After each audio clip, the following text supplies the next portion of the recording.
এই ওয়াকফ বোর্ডের বিল আবার পাস হবে, আবারও দেখবেন হয়তো আমরা যাদেরও ভোট দিয়েছি শুধু এমপিরা গিয়ে ওয়াকআউট করবে, বিলের জন্য পার্লামেন্টে কেউ লড়বে না। যদি লড়তো 3 তালাক বিল হতো না।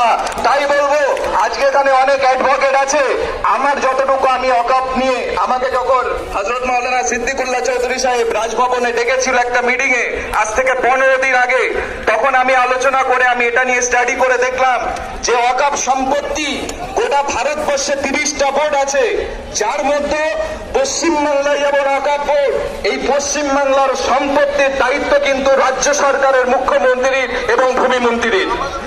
কেননা কোন রাজ্যের ওয়াকফ সম্পত্তি কেন্দ্র সরকার ডাইরেক্ট এসে দখল করতে পারবে না, হস্তক্ষেপ করতে পারে না, এই রাজ্যের ভূমিমন্ত্রীর দায়িত্ব। তাই আমরা বলবো, আপনার এমপিদের আমাকে বলুন যে আমাদের সঙ্গে কাঁধে কাঁধ মিলিয়ে আমাদের অস্তিত্ব বজায়ের জন্য